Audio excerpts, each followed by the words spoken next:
자, 여러분 안녕하세요. 자, 오늘 우리 이 텍스트 영웅신화 여성 조력자 문학 소의 그녀들 이제 오늘은 남은 부분 이제 완전히 마칠 예정입니다.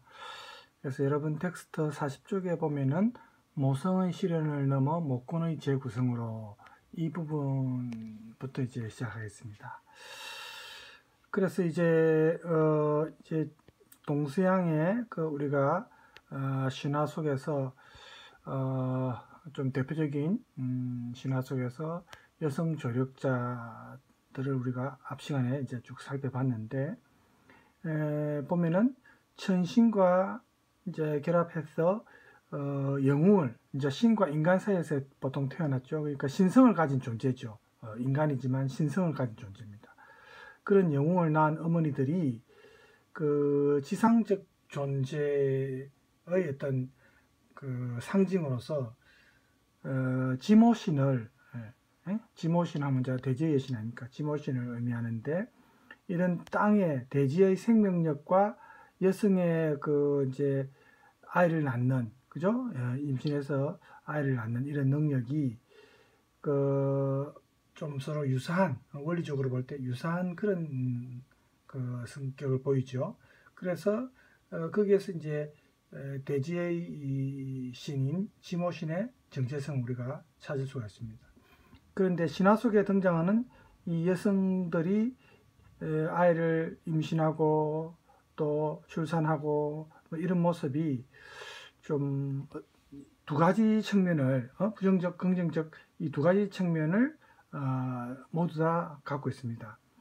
우리 단군 신화에서 이제 웅녀 같은 경우에는 사람이 되기를 간절히 원했기 때문에 그런 많은 그 시련을 극복하고 결국 자기가 사람이 되어서 그것도 여자가 되어서 또 아이를 갖기를 소망하죠.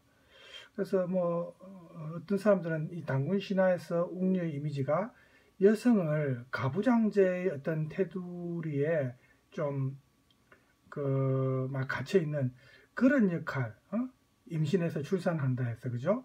그런 역할을 담당했다. 이렇게 이제 부정적으로 보는 시각도 있습니다.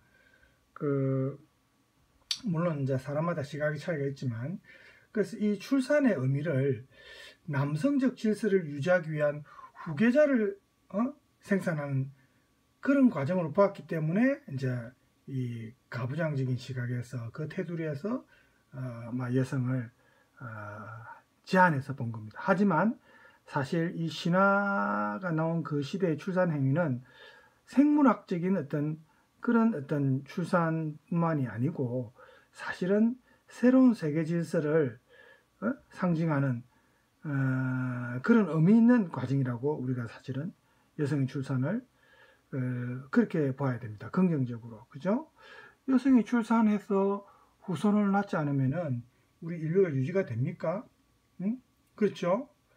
남자가 아무리 뭐 가부장적 사회에서 남자들 덕세에도 여성이 출산을 하지 않으면 인류는 존재할 수 없는 겁니다. 우리 인간은. 그렇죠?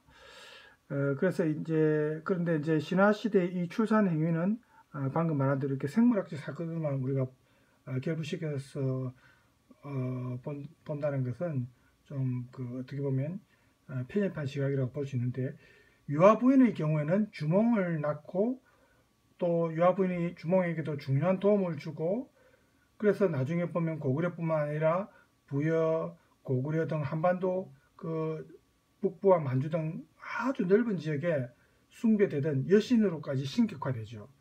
그래서 이 신화라는 것이 우리가 동양 신화든 서양 신화든 어떤 신화든 간에 입을 통해서 구전되고 또 나중에 이제 문자가 생기면서 글자로 기록이 되지만 이런 과정에서 여러 가지 어떤 가부장적인 그런 내용이 많이 채색이 됩니다. 그걸 우리가 감안해야 됩니다. 그죠? 그래서 남성적인 시각의 어떤 내용, 남성 우월적인 시각의 내용이 많이 채색이 된다는 것을 우리가 고려를 해야 될 것이고 만약 그렇다면 그리스 신화의 경우는 우리가 예를 들어서 여기 밑에 글에도 나오지만 바흐 오펜이 그리스 신화를 그린 그 아이스킬로스의 작품에서 몰락해가는 목권, 어머니의 권리죠. 목권과 영웅시대에 발생하여 승리를 거두고 있는 북권과의 투쟁을 극적으로 묘사했다. 아이스킬로스의 작품을 보고 바흐호펜이 그렇게 이제 말을 했는데, 그리스 영웅 신화에는 모계 문화에 대한 어떤 북의 문화의 어떤 지배 과정, 이런 게 이제 많이 묘사가 됩니다. 우리가 앞에 봤던 그 영웅 신화에서 이아손이나 메데아, 또 테세우스와 아리아드네, 이런 신화를 보면은 이 북권적 문화에서 온 그쪽 출신 남성에 의해, 그리스 남성에 의해 목권적 문화의 여성이 좀 버림받고, 그죠? 희생당하는 그런 내용들이 계속 나오고 있죠. 그래서 메데이아 같은 경우는 이 그리스 신화를 대표하는 여성이지만 부정적으로 좀 악녀, 마녀나 악녀의 이미지, 그런 어떤 좀 부정적인 이미지로 묘사되고 있습니다. 근데 이런 오명을 쓰게 된 이유는 저번에도 우리가 내용상으로 봤지만 자식을 죽인 어미라, 이런 점을 부각시키고 있죠. 그러니까 모성을 철저하게 파괴한 인물로 낙인을 찍어가지고 이제 악녀로 묘사를 한 겁니다. 그렇지만 이때 신화와 문화의 경계가 사실은 좀 혼동이 되고 있는데, 메데이아라는 이름이 자식을 죽인 어미다, 이렇게 이제 계속 사람들 입에 오르내리고 있지만, 이것은 신화의 여타 다른 어떤 신화가 여러 가지 썰이 있습니다. 하나의 썰만 있는 게 아니거든요. 뭐 두 가지 썰도 있고 세 가지 썰도 있고 이런 경우가 많습니다. 뭐 미의 여신이 아프로디테 같은 경우에 아프로디테가 그러니까 크로노스의 그 주요 부위가 잘려 나가면서 이제 그게 그러니까 우라노스의 성기입니까? 그게 바다에 떨어져서 거품이 일어나서 탄생했다는 설도 있고, 또 다른 설도 있죠. 또 제우스와 누구 사이였을 때는 하여튼 이 설이 한두 개가 아닙니다. 그래서 이런 여러 가지 다른 설이 사실은 같이 동시에 존재합니다.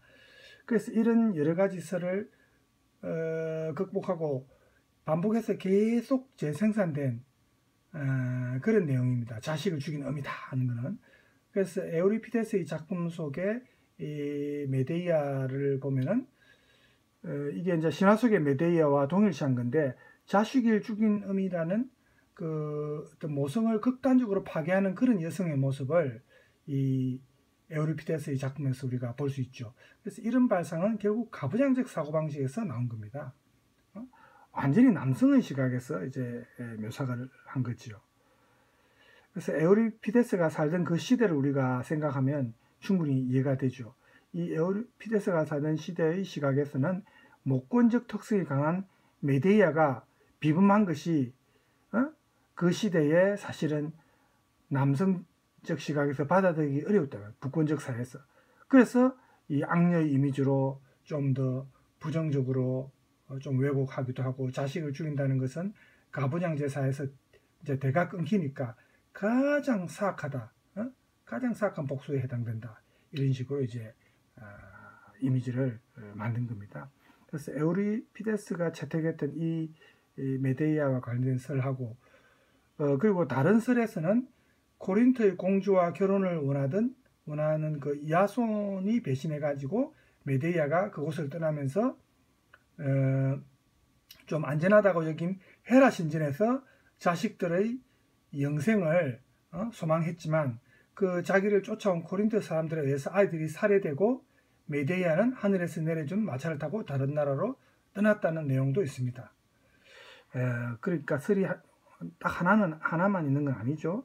그렇죠. 하지만 이제 크리스타 볼프 같은 경우에는 메데이아라는 이름은 좋은 조언을 알고 있는 여인, 이런 의미로서 여신적 풍모를 지닌 치유사였다, 이렇게 긍정적으로 또 크리스타 볼프는 묘사를 했습니다. 뿐만 아니라 그 자손을 이어갈 수 있는 능력 때문에 어머니들이 존경받고 또 자식을 최고의 자산으로 알고 있는 옛날 그 신화의 시대에 이 그 목권적 시대에 남편에 대한 복수로 자식을 살해한다는 것은 정말로 이제 뭐 믿기 어렵다, 이렇게 지적을 하고 있습니다. 이게 아마 틀림없이 가부장적 시각에서 이 메데이아를 좀 부정적으로 왜곡한 것이 아닌가, 이렇게 이제 의구심을 일으키는 겁니다. 그래서 모권적 사회에서 이 부권적 사회로 넘어오는 과정에서 이 메데이아가 자식을 죽인 악녀로 틀림없이 왜곡되어서 묘사되었을 것이다, 이렇게 우리가 충분히 추측을 할 수 있고, 그래서 이것을 자신의 작품의 창작 테마로 주제로 삼았던 것입니다. 그래서 이제 크리스타 볼프가 이 작품에서 메데이아가 변질되어가는 자기 조국 코리스의 상황을 참을 수 없어서 자신을 따르는 코리스의 그 국민들과 함께 정치적 망명을 떠난 것이다, 이렇게 작품에서 이제 묘사를 하고 있습니다. 새로운 사회에 대한 기대를 품었지만 코린트가 이 가부장제가 확립된 사회이기 때문에 여기에 대해서 이제 절망을 하는 거죠. 여자로서, 그죠? 그래서 이제 거기에 대한 내용이 42쪽에 대사에도 나옵니다. 자, 여기 대사를 보면은 이런 내용이 나오죠. 코린트에서는 콜히스와는 달리 남자가 먼저 말을 하고 심지어는 여자 대신 말해주는 것이 바람직한 곳이다. 그래서 크리스타 볼프는 이런 현대의 가부장제에서도 볼 수 있는 이런 관습이 정말 웃기는 관습이다, 이렇게 이제 본 거죠. 이런 웃기는 관습을 좀 낯설게 바라보면서 작품을 전개합니다. 자기 주장이 없는 그런 수동적인 여자들, 정성들의 마치 남자들에 의해서 길들여진 가죽 같은 그런 코린트 여자들에게 적응할 수 없었기 때문에, 그리고 개인이 소유한 금의 양에 따라서 신분과 계급이 나누어지는 그런 코린트의 사회가 이 메데이아에게는 너무나 이해할 수 없는 사회였기 때문에, 그래서 메데이아가 코린트에서 의술을 배우고 또 기근과 가뭄으로 사람들이 굶어 죽어갈 때 말고기나 야생초를 먹도록 가르쳐서 이들을 구원해 줍니다. 그렇지만 페스트가 창궐을 하니까 오히려 자기가 희생양이 돼서 마녀로 몰립니다. 그래서 희생양이 되어 가지고 몰매를 맞는 그런 상황에까지 몰리죠. 그래서 여기 대사에도 나오죠. 그와 관련한 대사 보세요. 그들은 필요한 대로 우리를 만들어낸다. 당신은 영웅으로, 나는 사악한 여자로. 지구라는 원반에는 그 외에는 다른 아무것도 없다. 성자와 재물밖에 없다. 이런 대사가 나옵니다. 그래서 이 작품에서 보면 대중에 의해서 이 메데이아가 마녀로 왜곡돼 가지고 매장되는 이런 여러 가지 계기를 이제 마련하지만, 이 메데이아를 마녀로 만드는 것은 결국은 무엇보다도 모성의 문제 때문입니다. 그렇죠? 아까 말한 대로 이제 자식을 죽인 어미다라는 그것 때문이죠. 그래서 그리스 신화 속의 메데이아나 또 아리아드네처럼 남자에 대한 사랑 때문에 모든 걸 다 포기하고 그 남자만을 바라보고 따라 나서는 여성으로, 우리나라 무속 신화에는 자청비와 관련된 얘기가 있습니다. 이게 좀 비슷하다 이거죠. 그래서 모든 면에서 보면 상대 남성인 이 자청비에서 보면 상대 남성인 문도령을 능가하는 아주 뛰어난 자질을 가진 자청비입니다. 그런데 이 자청비의 뛰어난 어떤 능력이 마치 우리 그리스 신화에서 영웅 이하손의 위기 때마다 번번이 자기가 의지했던 이 메데이아의 우월함하고 좀 비교가 되죠. 서로 비슷하다는 겁니다. 우리 자청비하고 메데이아가. 하지만 우리 신화에서 자청비는 지혜와 덕행과 용기를 지닌 좀 긍정적인 여성으로 이제 전해지고 있고, 또 가부장제에 의해 모성이라는 암초에 막혀버린 이 메데이아 같은 경우는 이러한 어떤 왜곡된 오명을 써가지고 후대의 악녀의 이미지로 굳어진 거죠. 그렇게 이제 전해진 겁니다. 이렇게 서로 명암이 엇갈리게 되는 것은 결국 가부장제에서 이 여성의 정체성이 왜곡될 수 있다는 거. 그죠? 왜곡될 수 있는 이 여성의 정체성이 결국 모성이라는 그 숨겨진 뜻에 드려진 어두운 면이라고도 볼 수가 있습니다. 모성의 고통스러운 이런 측면이 신화 속의 우리 유아부이나 또 그리스 신화에서 다나의 이런 사례를 볼 때 여성이 정말 수많은 고난을 겪는 그런 어떤 이미지, 신화의 원형적 이미지로 이제 굳어져 있습니다. 그래서 이런 의미에서 비록 사생활을 낳지만 아이는 죽고 자신은 살인자로 처형되는 그 테스 있죠? 우리 앞서 줄거리 여러분 기억나죠? 테스 같은 경우도 그 비극적 결말만 놓고 보면 전형적인 여성 희생자로 우리가 볼 수 있는 겁니다. 그렇죠? 하지만 그 작품의 이 외면적인 측면만을 우리가 볼 것이 아니고 수동적인 희생자인 동시에 한 인간으로서 테스를 우리가 볼 때 이 테스의 존엄성, 한 인간으로서의 존엄성과 또 테스의 내면의 어떤 생명력 이런 것도 우리가 평가를 해줘야 되겠죠. 그래서 알렉과 관계를 청산하고 고향으로 이제 돌아온 테스가 주위의 시선 때문에 한동안은 낮에는 못 나오고 밤에만 밖에 나올 수 있는 그런 처지였죠.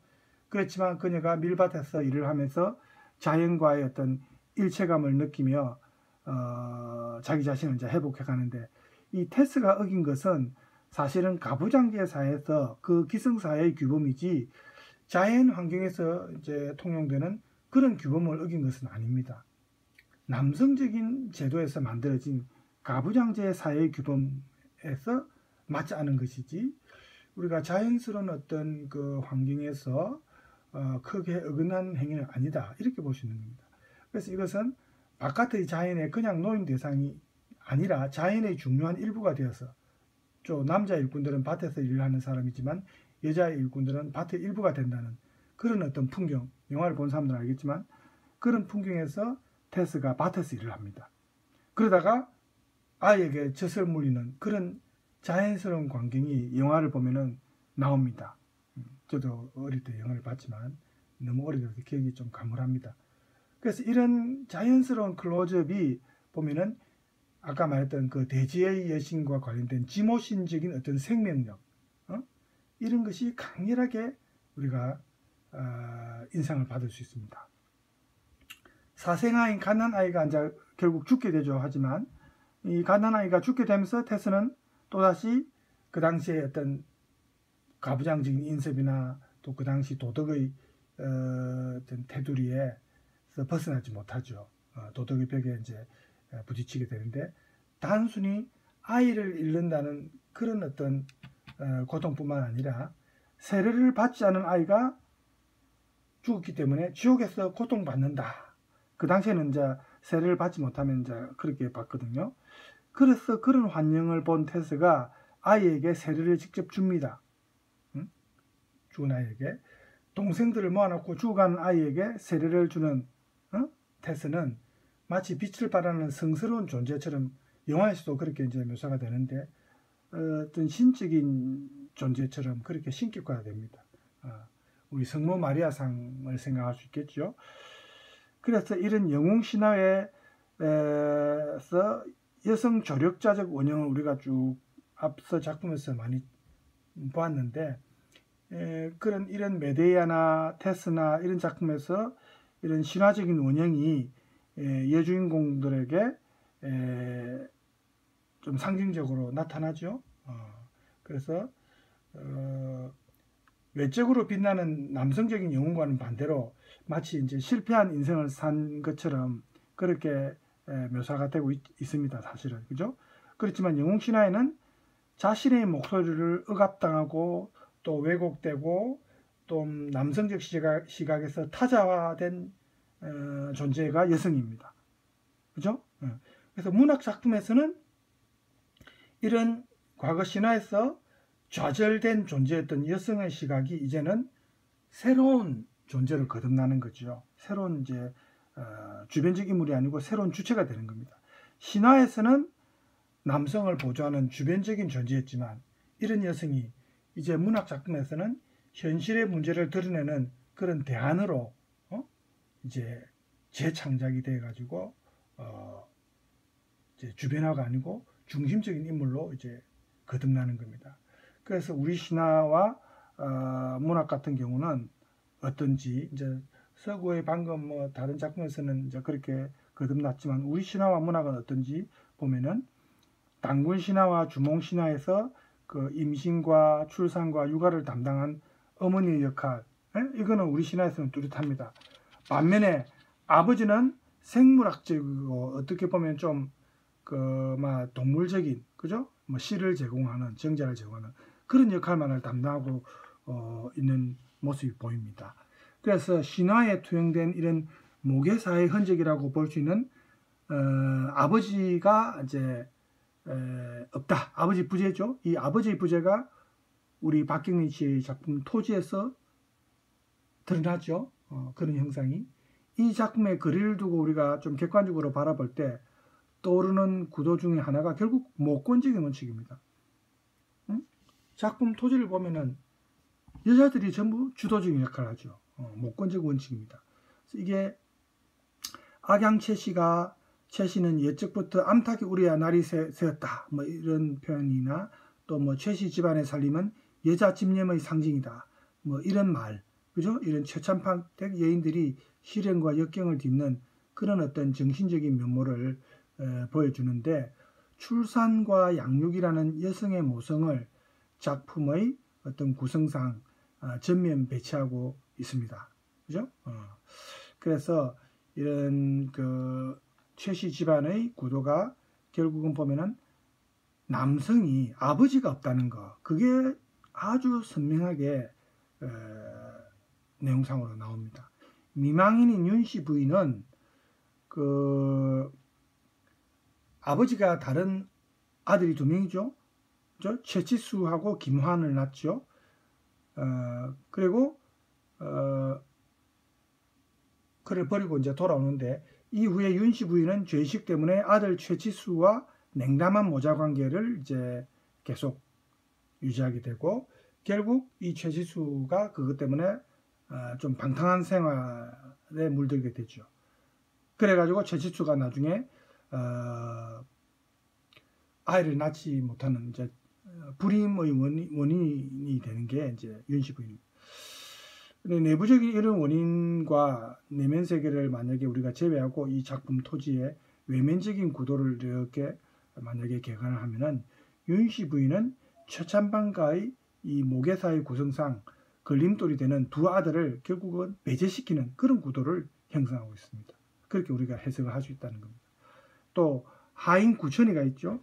하인 구천이로 이제 이 집안에 들어온 김화는 며느리인 별당 아씨와 애정의 이제 도피행각을 떠났는데 이때 윤씨 부인이 이를 묵인합니다. 그래서 최치수를 더욱더 겉도는 인물로 만들어 버리죠. 그래서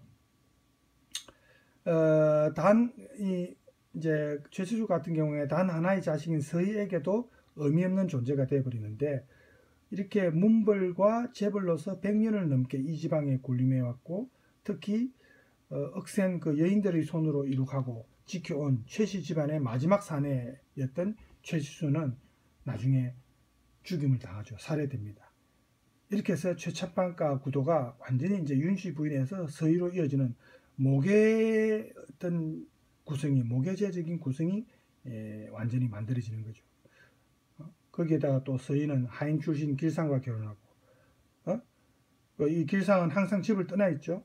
그래서 이 둘 사이에 아들 윤국하고 황국 두 명이 있죠. 윤국과 황국은 최씨 집안을 이어받게 되는데 결국 현실적으로 가부장제로 환원되는 이제 그런 상황이 되지만 작품의 처음부터 끝까지 이 이야기 중심이 서희 중심이죠. 서희 중심의 그 시간에는 결국은 아까 말했다시피 모권적인 구도가 계속해서 유지되고 있는 겁니다. 그러니까 이게 한마디로 말하면 아버지의 부재, 그죠? 여자들이 이제 이끄는 그런 구도입니다. 그래서 이 토지에서 이 여인들의 모성의 문제는 결국 모계제적 구성, 모계라는 그런 어떤 구성과 관련해서 우리 이 작품 전체를 형성하는 그런 구도가 되고 있고, 우선은 최치수가 불임인 것도 모르고 최치수의 아이를 낳으려고 그 계략을 꾸민 귀녀 있죠. 그 귀녀의 사례를 보더라도 하인 신분을 벗어나서 인간적 대접을 이제 받고 싶은 그런 욕망, 그야말로 욕망의 화신인데 나중에 삼신당에서 최씨 가문의 시종자 아들 하나가 소원입니다. 뭐 이런 말도 합니다. 하지만 이 그 귀녀가 최종적으로 목표로 했던 최치수가 결국은 자기 갯을 내두지 않으니까 이 몰락한 양반 평산의 사주 아래 시를 받기 위한 종마로서 칠성과 이제 그 정을 맺어 가지고 이제 그 아들을 최치수의 아들이라고 이제 그 하지만 나중에 들통이 나죠. 일이 잘 풀리지 않죠. 그래서 최치수를 살해하고 최치수의 유복자를 가진 것처럼 이제 이렇게 위장을 했지만 나중에 그 사건 전모가 들통이 납니다. 그래서 귀녀는 또 죽게 됩니다. 만약에 이 사건이 없어가지고 최치수가 만약에 살아있거나 귀녀의 계획이 또 성공했다. 만약에 그렇게 된다면 이 최찬방가의 목의 이 구도는 결국은 손상되고 작품 전체적인 그 윤곽이 완전히 달라졌을 겁니다. 그렇지만 그렇게 되지 않죠. 그래서 이런 전체적인 내용을 쭉 볼 때 결국은 뭐 뒤에 나오는 내용도 마찬가지입니다. 용의를 사이에 두고 뭐 월선이나 강청댁, 이민의 구도 뭐 이런 것도 전부 모성을 매개로 한 삼각 구도를 형성하고 있죠. 워낙 이제 장편이지만 이 전체적으로 볼 때 이런 어떤 그 모계적 구도가 계속해서 나타납니다. 그래서 이 작가인 박경리 씨는 생물학적인 모성보다는 이 월선이 보여주는 대립을 오히려 포용하고 생명을 보듬는 이 모성애에 좀 더 빛나는 의미를 부여합니다. 박경리 씨가. 그래서 모성적인 원칙을 이 가부장적 세계관이 지배하는 세상에서 남성적인 세상에서 가장 필요한 어떤 대안으로 모성적 원칙을 제시하는 거죠. 그래서 월선의 존재 방식을 통해서 이 모성적 원칙을 이제 최선의 대안으로 제시하고 있고, 그래서 창조와 생명과 풍요를 길어올리는 대제의 모성적 상상력을 불러일으키는 존재가 이제 월선이 됩니다. 이런 최찬방가 이야기에서 재산권의 차원으로 목권의 구도를 형성하는 한편 모성적인 따스함이 절실했던 이 빈자리는 그 빈자리를 채워주는 그 존재가 월선이죠. 이 월선의 존재가 이 작품에서 가장 빛을 발하는 마치 대제의 여신, 지모신의 모습처럼 그렇게 이제 묘사되고 있죠. 그래서 우리가 이 박경리 씨 같은 경우에 제가 이제 영상을 촬영한 게 있는데 우리 국민 가수, 국민 어머니 이런 말도 하지만 내 어머니 박경리 해가지고 이제 이게 KBS, MBC에서 방송한 적이 있습니다. 내용이 좀 길어서 제가 다 볼 수는 없고 일부만 보여드리겠습니다. 박경리 씨에 대한 강원도 원주 매질이 포근하고 넉넉한 산자락 아래서 작가는 말년을 보냈습니다. 신혜야, 이리 와. 신혜야. 신혜는 어머니인 박경리가 생전에 아끼던 고향입니다. 작년에 제사 지낼 때 제사 딱 박경리 씨 딸이죠? 막 죽는 소리로 울더라고요. 좀 닮았습니다, 그죠? 네, 박경리 씨가 좀 닮았어요. 보이나 봐요.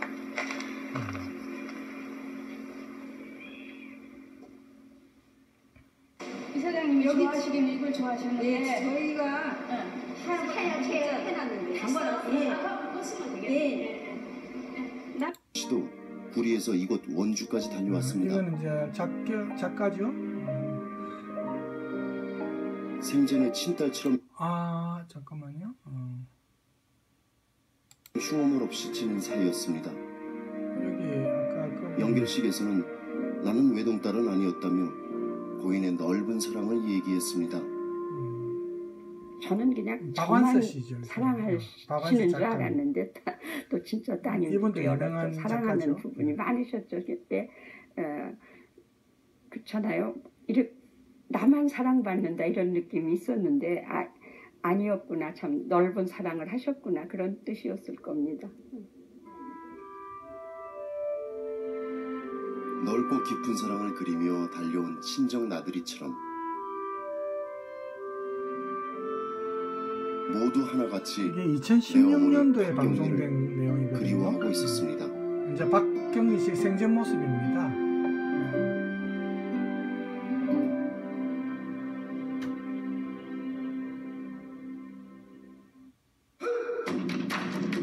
아니 또 선전이니까.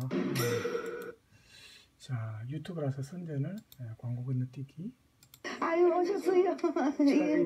생전의 모습입니다. 살아계셨을 때. 네, 박완슬 씨하고 친한가 보네요. 여기서도 보네요.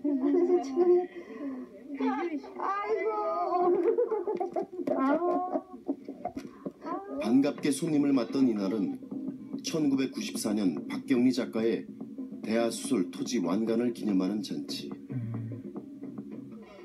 한국 문학사 최대의 성과로 평가받는 박완슬 토지였기에 씨고 박경리 씨죠. 이날은 한국문단의 잔칫날이기도 했습니다. 1994년도입니다. 이게 이때가 이제 완간된 날. 돈을 돌려야 되는 것이고 돈을 가두고 그러니까 술이 한 잔 됐네요. 저기 오늘 잔치 당신이 돈된 저기 돈 얼마래? 다 작가들입니다. 없지 한 푼 안 해. 그러니까 전부 노래로 때우기로 한 푼 달 것도 없으니까. 경사스러운 날 이 사람 김지아 씨죠. 외동딸 영주 씨와 사이 김지아는 노래로 김영주 기꺼운 마음을 씨와 이제 볶았습니다. 부부 관계입니다. 아까 나왔던 그 박경리 씨 딸이죠. 많이 닮았습니다. 어머니하고 많이 닮았습니다. 사위 김지아, 그와 함께한 세월은 몹시도 혹독했습니다.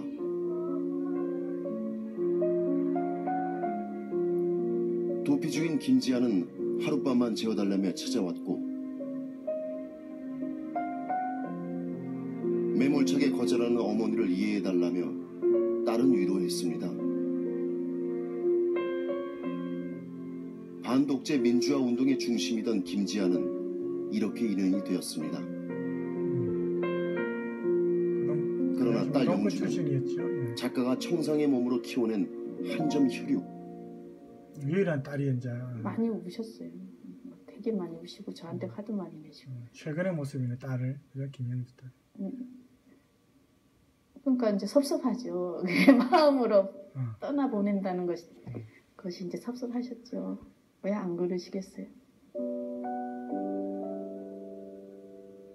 어머니의 눈물은 딸이 걸어가야 할 험한 가시밭길에 대한 가슴 아픈 예견이었습니다. 시인이 굉장히 박해받으면서 살 것이다. 그런 생각은 했죠. 박경리 그래서 그런 씨가 거에 예상을 했네요, 대하고는 그죠? 예. 하고 이제 그 결혼을 하기로 했던 겁니다. 어머니도 허락하고 저도 이제 그랬는데 알면서 결혼. 너무나 크고 끔찍한 일들이 일어났죠. 손주 원보가 태어났을 때 김지아는 도피 중이었습니다. 체포 후 무기수가 된 김지아의 석방 소식이 전해졌습니다. 75년 2월 15일 형 집행정지가 발표되었습니다. 당시 한국일보 기자였던 작가 김우는 김지아가 석방되던 그날 취재를 맡게 되었습니다. 달려간 영등포 교도소. 그곳에서 기자 김우는 뜻밖의 누군가를 발견합니다.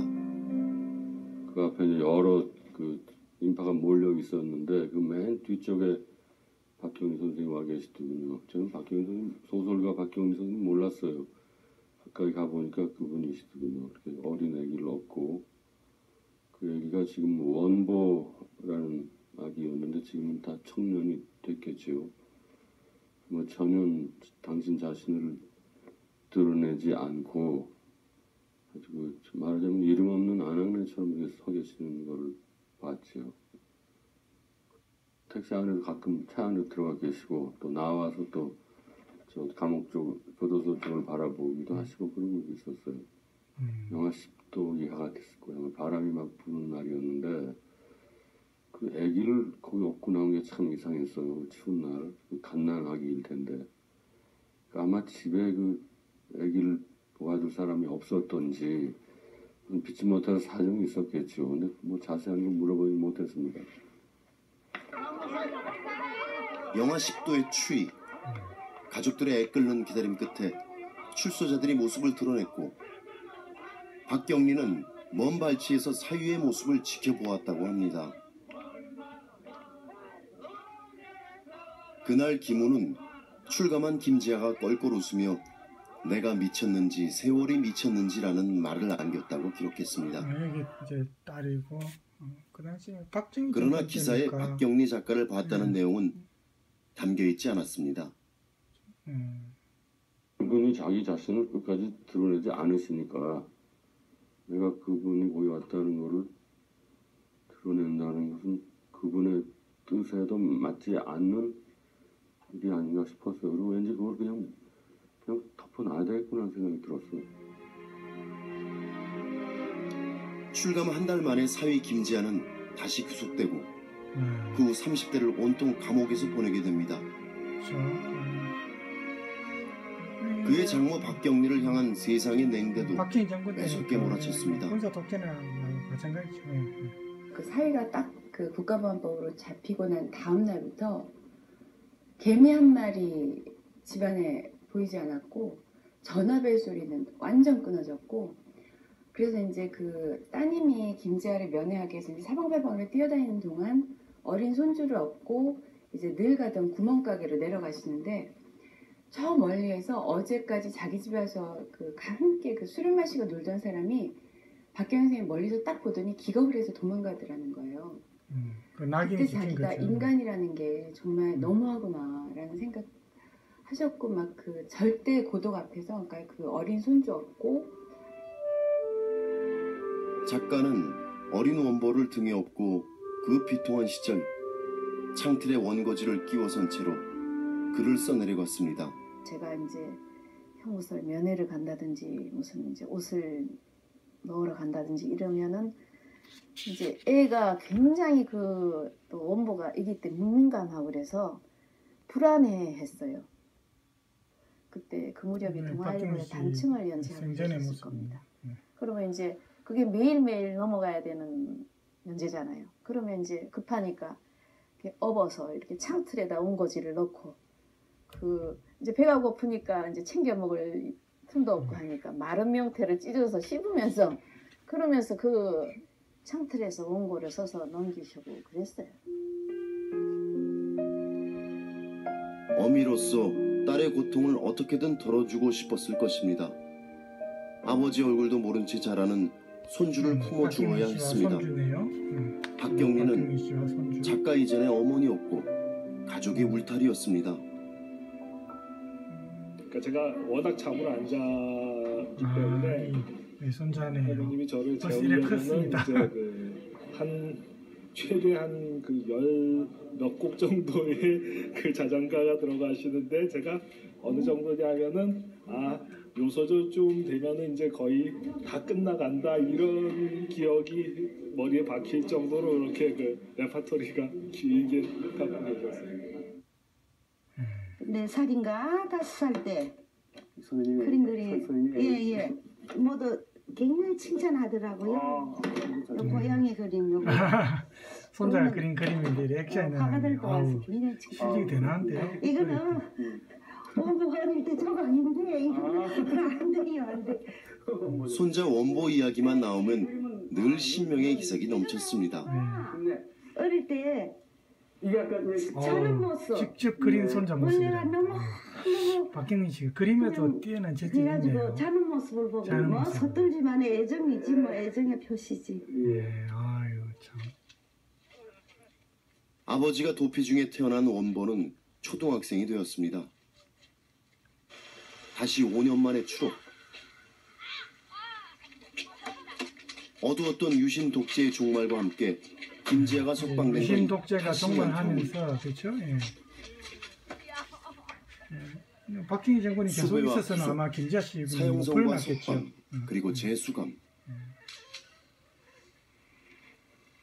사위의 구출을 위해 때론 씨가 이제 자기 생명의 아들을 위협도 직접 무릅써야 만나는 했습니다. 좋은 꼴을 한 번도 못 보고 해. 결국 끝까지 장원이 최근에 김지아 씨. 그러니까 나로서는 뭘 할 말이 없어. 뭐 하루도 편한 날이 없었고 그러다 보니까 몸이 안 좋았죠. 그러니까 어머니가 저만 보면 저 앞에서는 엄청 화를 내셨어요. 고문을 당했겠습니까? 왜냐하면 그 감옥에서 그 취조 당할 때 속이 상해서 딸만 쳐다보면 속이 상하는 거예요. 그러니까 그냥 저한테 막 화를 내시고 그러셨죠.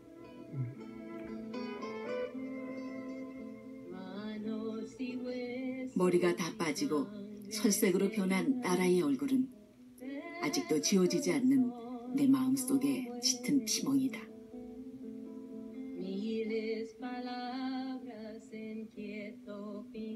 피멍의 세월은 이 여인 3대가 겪은 고통의 일부였습니다. 어머니는 이혼녀였습니다. 그것은 박경미가 평생 어머니와 겪게 되는 갈등의 씨앗이 됩니다. 이런 걸 보면은 이런 어떤 가족사의 어떤 경험이 토지 작품 속에 많이 담긴 것 같아요. 그죠? 여성으로서 겪었던 이런 고통. 그래서 우리가 내용이 좀 길어서 시간 관계상 제가 다는 못 보여드리겠고, 여기 이제 유튜브 주소가 여기 나와 있습니다, 여러분. 그래서 이 주소로 혹시 내문이 박힌 이 내용을 한 50분짜리거든요.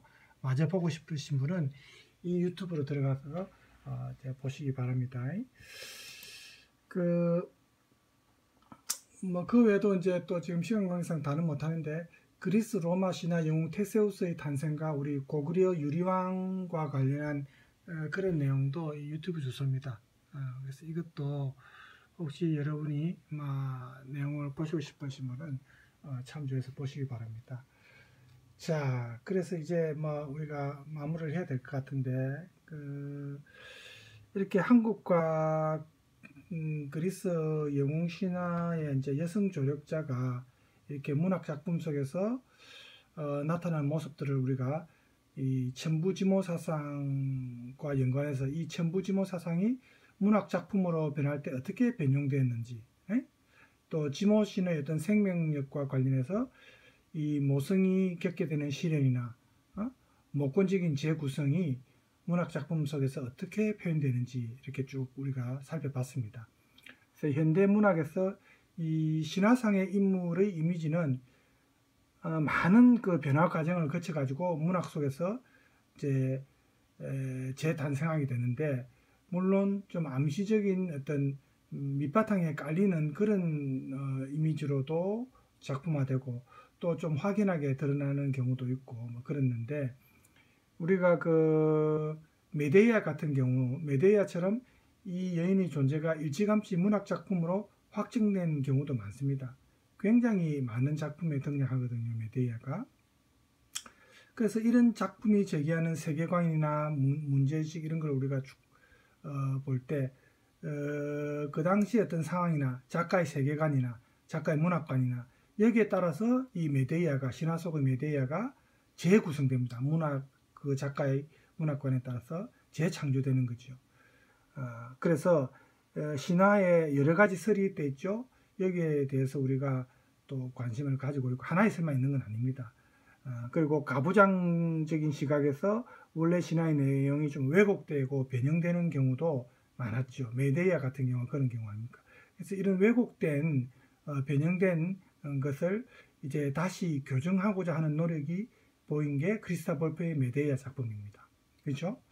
그래서 이 그리스 영웅 신화에서 여성의 모습이 우리가 앞서 봤던 그 아리아드네나 다나에처럼 남성에 의해서 좀 타자화되고 남성의 어떤 주변 인물로서 주변화되고 또 언제든지 버림받을 수 있는 그런 존재, 그리스 영웅 신화에서 여성이 그렇게 이제 보통 많이 나오는데, 하지만 문학 작품에서는 이제 이런 주변적 인물인 여성이 주인공으로 새롭게 조명이 되죠. 그래서 그 여자들이 겪었던 그 비극성으로 인해 그 당시의 현실, 가부장적인 인습을 우리가 좀 비판할 수 있는 어떤 부정의 미학이 이제 만들어질 수 있는 겁니다. 그 작품 테스의 경우에도 그 방금 말한 이런 신화적 원형성이 이제 나오죠. 그리고 우리나라 작품 토지에서도 이 가족사적 소설의 어떤 구도를 가지고 있는데, 그 큰 윤곽을 쭉 따라다 보면 결국 신화적 원형성이 나타납니다.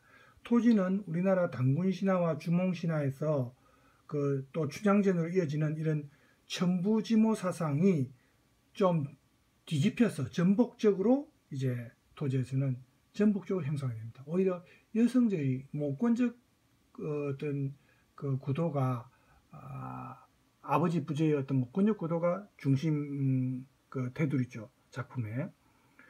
그래서 소설 구성에서 보면 이런 모권적 원칙이 확연하게 우리가 확인할 수 있고, 시련을 거쳐서 이 모성을 베푸는 지모신의 모습이 이 작품 속에서 마치 그 옛날 유아부인이나 웅녀처럼 그렇게 이제 강한 어떤 인상을 남기죠. 그래서 우리가 이제 동서양의 신화와 이런 신화 속의 여성 인물들이 문학 작품 속에서 어떻게 재창조되는지 우리가 쭉 살펴봤습니다. 그래서 오늘로서 이제 이 주제에 대한 내용은 마치겠습니다. 그래서 여러분들도 시간 관계상 제가 뭐 영상 다 보여주지 못한 부분들은 아까 제가 인터넷 그 유튜브 주소를 보여드렸으니까 관심 있는 분은 아마 개인적으로 보시기 바랍니다. 예. 그래서 자, 오늘 이 정도 하고 다음 시간에는 제가 준 텍스트 중에 여성적 글쓰기 크리스타 볼프의 소설 카산드라라고 있습니다. 이 작품을 하겠습니다. 이 크리스타 볼프의 소설 카산드라에 대해서는 우리가 좀 더 구체적으로 이 작품 속에서 카산드라가 신화상의 카산드라와 달리 또 어떻게 재창조되는지 문학 속에서 거기에 초점을 맞춰서 볼 예정입니다. 그래서 다음 시간에 우리 그 작품으로 또 만나기로 하고 오늘은 여기서 마치겠습니다. 여러분 시청해 주셔서 감사하고 남은 시간 즐겁게 보내기 바랍니다. 수고 많았습니다.